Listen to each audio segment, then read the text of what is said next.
Welcome back to the Jamaican African Travel Channel. Welcome to 2025. I want to thank our loyal subscribers who have hung in there with us. So what we've decided to do this year is a series where we're going to do a monthly update. We'll update you monthly as to what's new on Shamba, what's going on Shamba, if we're doing any improvements, if we have planted any new plants, and yeah, that should be fun. So right here I wanted to show you guys this space. Right here I had planted like 4 castor oil trees, and think they have reached their height that they're ever gonna go. They're like 10 feet high. um, this is what the leaves look like, and this is what the pods look like when it's green. And from this tree, you will get a lot of castor oil plant. You got to be very strategic in where you plant it, because as you can see, there are seedlings all over the ground. They're coming up, and they're going to be cumbersome in this small area. So eventually we will have to remove them and give them more space to grow. This right here, we have the dry seeds, I'm sorry, and this we will harvest. The seeds are inside. If you want to make the oil, there's a process to it where you take the seeds out, and I think you crush them, and then you maybe boil them. I have to go do my research. I haven't done it yet. So the seeds are in the pod, and that you're going to remove that. It's time consuming because, as you can see, they're very small, and this is what the oil comes from. But as we all know, YouTube has it all. We can go to YouTube school and learn how to process for castor oil. So in this area we have quite a few pineapple plants. Initially 2.5 years ago, we bought 20 plants, and we have harvested pineapple already, and they are delicious. Some of them were humongous, and some are just normal size. I think this is like the second harvest for this plant. So as you can see, this is a mother plant, and from the mother plant you will be able to get your seedlings. So this mother plant right here, I have detected already 3 baby pineapple plants coming up. So what I do is I remove the baby plants and then I replant them. So then we'll have a continuous source of pineapple. We don't have to go back to the nursery and buy more plants. We just use what we have right here. We have 2 of them. I don't know why the guys planted 2 of them in the same hole, but yeah, we have decided to take the baby plants and planted them separately. Right here you can see this castor oil. I think I'll leave that one in place, and then I have one right here by the pineapple, and then another one there. So they will take over. They're very invasive, so you have to be strategic in where you plant it. Here is a mother pineapple, and to the side, off to the side right here, we have a baby one coming up. So I think we'll get about 4 babies from one plant, and that's how you keep your pineapple going. So also over here we have our bitter melon. Bitter melon, for some people, it's like, some people call it Cersei, but it's not Cersei. But the leaves are almost like the Cersei leaf in Jamaica, and you have the flowers. The leaves are what we use to boil or steam and make our tea And of course, we're going to use Google again to find out what the benefits are for the bitter melon. Here is the bitter melon pod. I think they get like 3 or 4 times this size. So what I do is sometimes I just leave them on the pod and they'll ripe, and the seeds will open and produce more bitter melon bush. This one is a little out of control. We just let it run so that, okay, here's a big baby right here. This the Chinese they use. They saute and they make a meal out of it. Saute with onions and tomato, and you can cook it and eat it. So you have the fruit that can make food, and you have the leaves and the flowers that you use to make a tea that actually heals the body. And as I always recommend, use Google. They will help you immensely. Right here also, I have planted a June plum tree for those from the islands or those who, you know fruit trees. This is a June plum tree. I got 3 of them, and I've planted them all over the shamba because they do grow to a height of about 20 feet high. In about a year or 2, we will be able to harvest June plum. My aim is to have a fruit forest. And in order to have a fruit forest, it is very important that you find the fruit trees that are indigenous to this land, and those are from the islands, those that we know, those that we are used to. We try to find them. And as Claude has shown in a previous video, this is our lime tree. This lime tree we got, I think we bought this one, maybe about 3 feet high, and now we're able to see fruits. So we can have limes now in 2 years. I'm telling you, you talk to these plants, you treat them good, giving them their water, they will give you fruit. It has grown immensely. I think after the harvest, we might prune it back because it can be very crowded. So we don't want that to happen. Here's another beautiful lime, and they're all over. And over here, I found the sorrel. The sorrel, some people call it the hibiscus. There's another name that's the Tanzanian call it. I can't remember right now, but it's in Jamaica we call it the sorrel. The sorrel is what produces that red fruit that we drink at Christmas time. So a friend of mine gave me 8 plants, 8 baby seedlings, and we have nurtured them. And this is what they're looking like now. And we're gonna wait patiently. They usually blossom in the Christmas season, and Christmas just passed, so I don't know if I have to wait a whole year in order to get fruit. But whatever it takes, we're going to nurture it and wait for the fruit to come. And this is our orange tree. We're about ready to get some oranges from it, and as I told you guys, this is all done within 2 years, 2.5 years. So it doesn't take long if you're really serious about planting and having your fruit forest, your food forest going. You just have to start doing the work. As usual, we won't ever leave out our chai or fever grass. That's our go-to tea. That's our go-to. Where we are out of coffee, we go for the bush. We go for the fever grass. And as usual, it does a wonderful job in healing the body.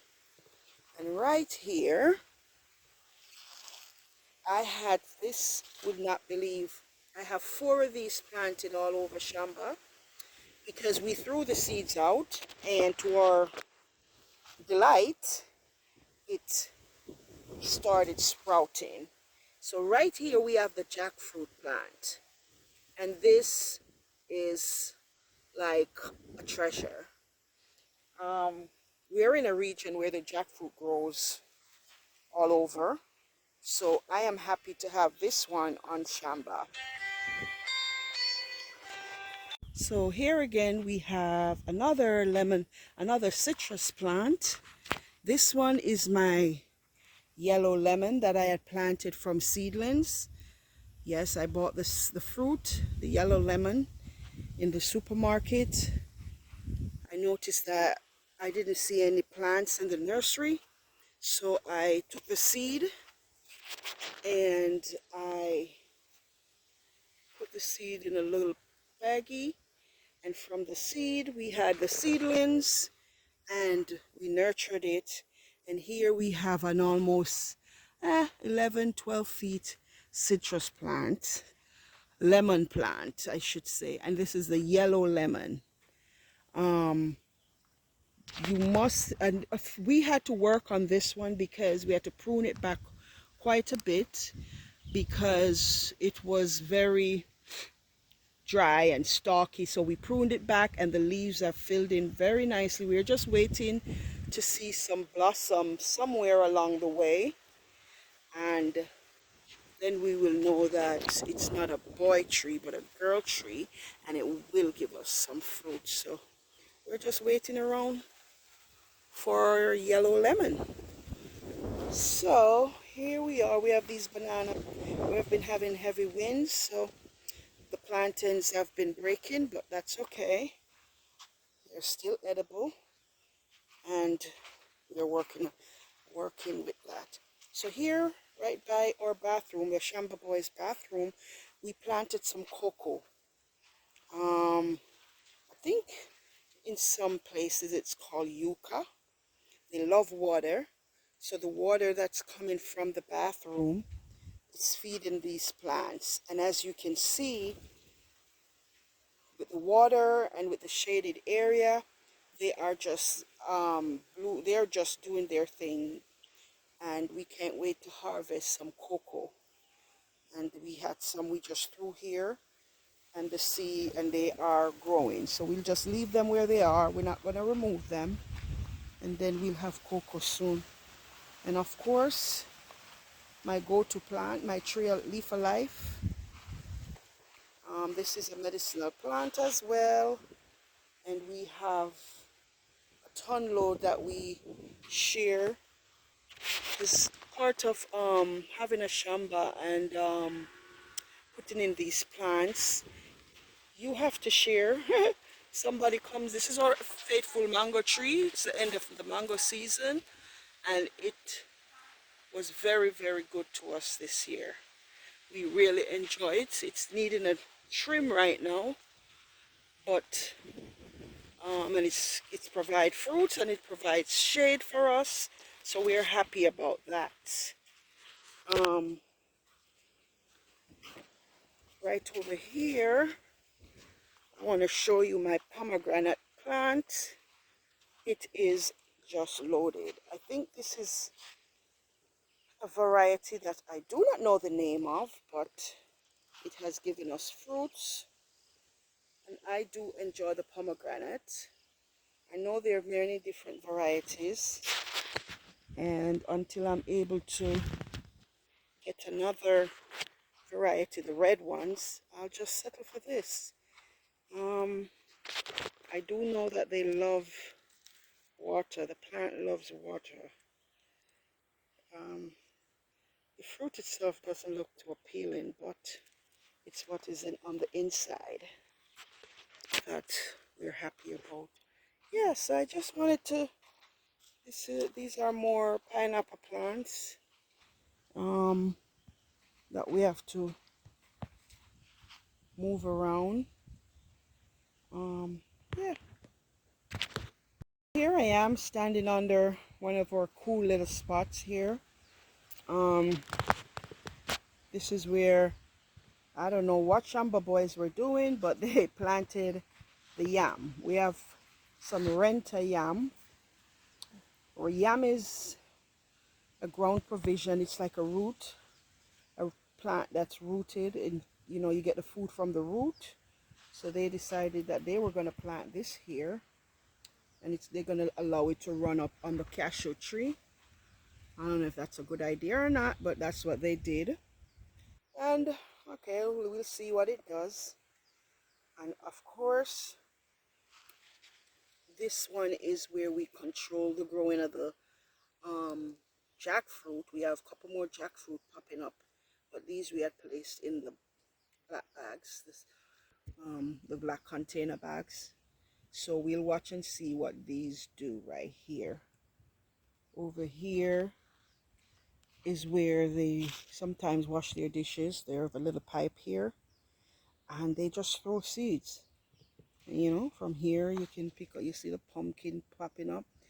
This is the dandelion green, and we have a baby papaya popping up right here. We have tomato popping up, and this is one of my herb bush that I got from the nursery. Don't ask me the name. I got to tag my plants.